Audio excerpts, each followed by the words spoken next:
Salam alaikum. Donc, on va revenir à la série de l'algèbre abstrait. Alors, jusqu'à maintenant, après avoir vu bien sûr les centraliseurs et les normaliseurs, on a défini ce que c'est qu'une action une action de groupe sur un ensemble A.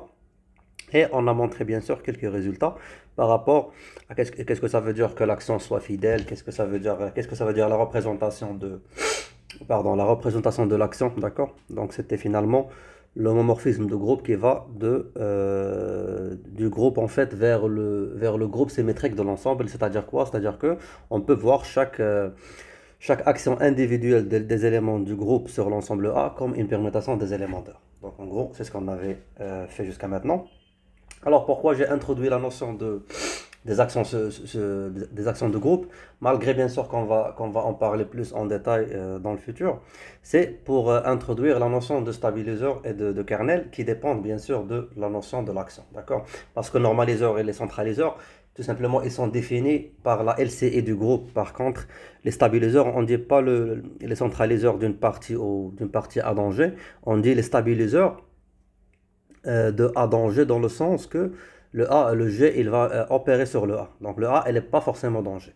Donc du coup, on a, on a une action, bien sûr, une action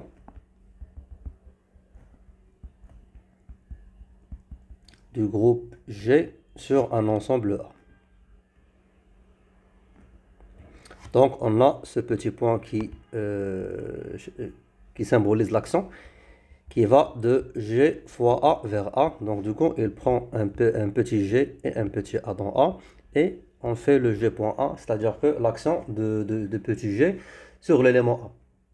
Donc en fait, c'est quoi le stabiliseur quand on parle de stabiliseur d'un élément. D'accord? C'est pas un stabiliseur d'un ensemble, mais plutôt un stabiliseur d'un élément. Donc du coup, on prend le petit A dans A et on dit que le stabiliseur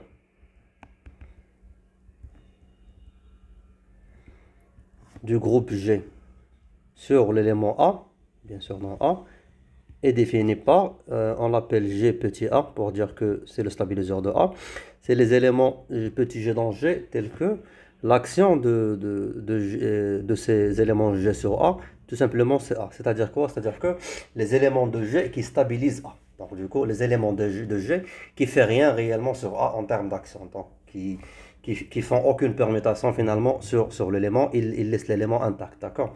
Donc c'est les éléments de G qui stabilisent le A, bien sûr, le A dans grand A, d'accord? Et donc du coup, la première des choses comme ce qu'on a fait bien sûr pour le centraliseur et pour le normaliseur, on va vérifier que pour tous les A de A, c'est-à-dire que pour tous les éléments A de A, ce stabiliseur, effectivement, c'est un sous-groupe de G. D'accord? Donc, il forme un sous-groupe de G. Alors, pour ceci, bien sûr, on fixe un A dans A. D'accord? Donc, c'est arbitraire. Et donc, la première des choses, on va vérifier que ce GA n'est pas vide. C'est le premier truc. C'est que, bien sûr, quand on fait si je prends l'élément neutre dans G, son action sur les A, son action sur A est égale à A. D'accord? Bien sûr, ça, on l'a.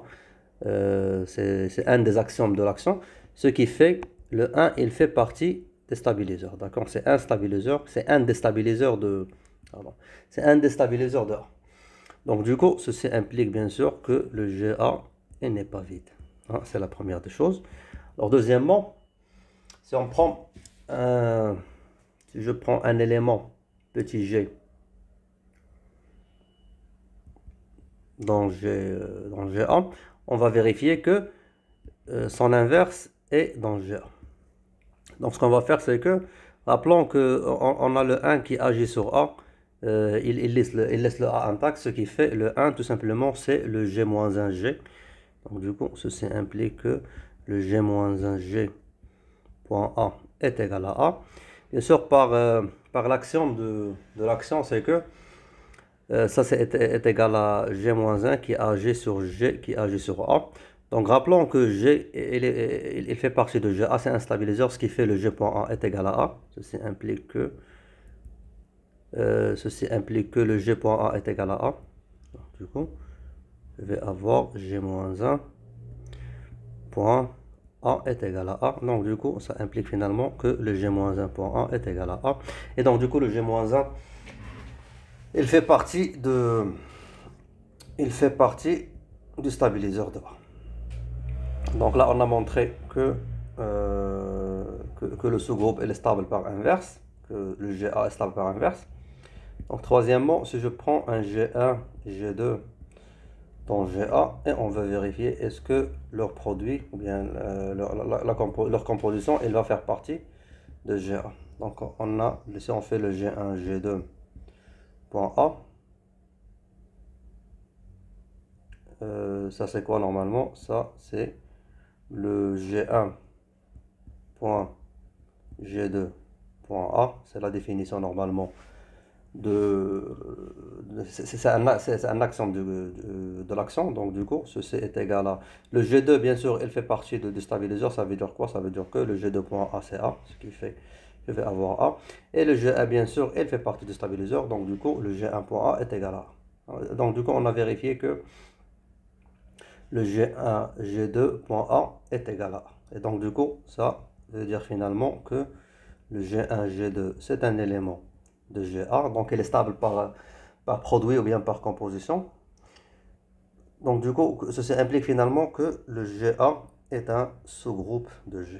Donc très bien, donc on a vérifié que ça c'est un sous-groupe de G. Et donc voilà, donc du coup, rappelons que dans la définition du stabiliseur, il est défini pour chaque A. D'accord, on va dire c'est les éléments de G qui stabilisent un petit A dans A.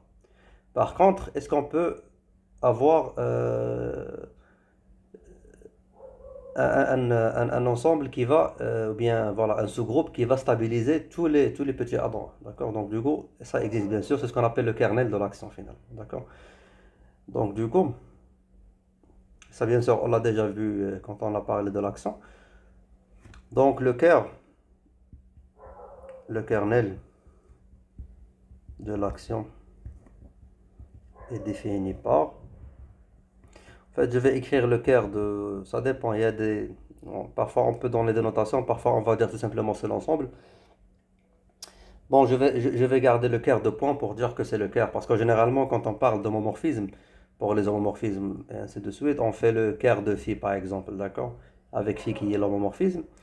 Donc, dans le cas, dans ce cas, on a l'accent, on va dire le cœur du point, ou bien on peut l'appeler tout simplement cœur, ou bien on peut mettre K.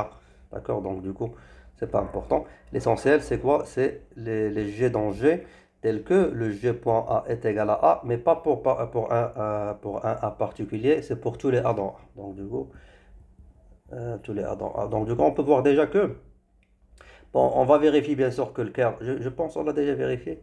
De toute façon, on va le refaire, c'est que le cœur, bien sûr, c'est un sous-groupe de G, ce qui fait la première des choses qu'on peut dire tout simplement, avant de conclure ça, c'est que déjà le cœur, il fait partie des stabiliseurs. D'accord? De la même façon que, si vous vous rappelez, c'est que le centre du groupe, il fait partie de tous les centraliseurs. Dans la même façon, parce que le cœur, finalement, c'est un stabiliseur de tous les éléments. Donc, du coup, s'il stabilise tous les éléments, bien sûr, il va stabiliser chaque élément à part. Donc, du coup, on peut voir que n'importe quel G qui fait partie du cœur, il va être un stabiliseur de A.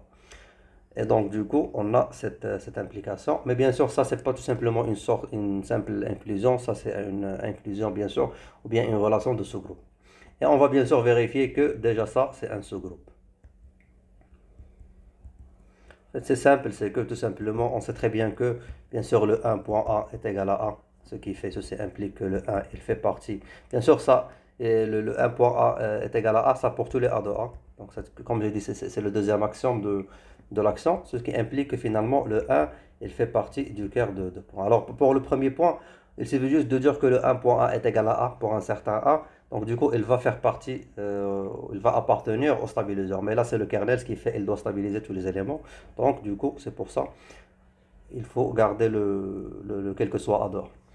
Donc deuxièmement, si je prends un G dans le cœur, quand je fais le G-1, c'est la même façon en fait, c'est la même démonstration, sauf que maintenant, on va avoir quel que soit A dans A, on va dire. Donc le A.A est égal à A, quel que soit A dans A.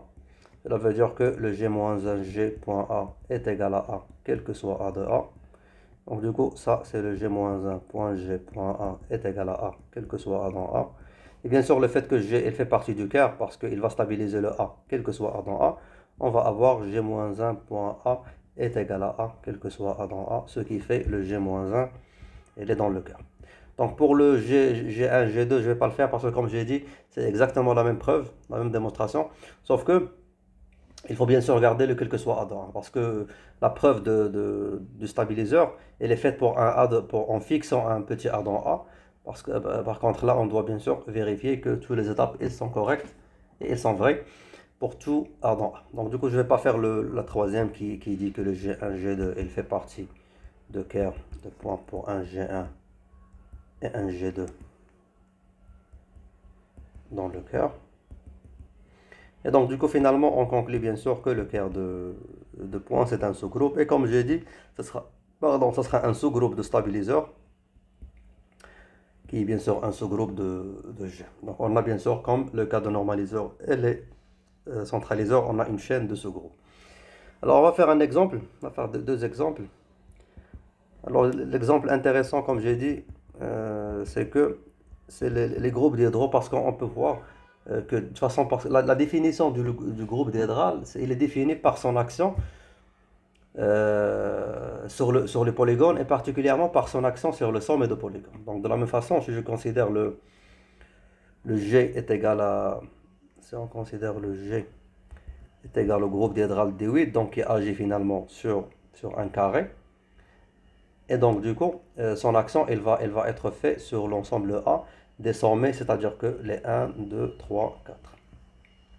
Et on veut bien sûr déterminer pour chaque petit A dans A, c'est quoi son stabiliseur dans D8. Donc du coup, alors pour ceci, on va faire ça élément par élément. Donc du coup, si je fais le A est égal à 1, parce que là on a le 1, 2, 3, 4, le 1, 2, 3, 4. Donc pour A est égal à 1, c'est-à-dire le premier sommet. Alors la première des choses qu'on peut remarquer déjà, c'est que toutes les rotations, généralement, ils ne vont pas garder l'élément intact, d'accord? Ils vont permuter les éléments.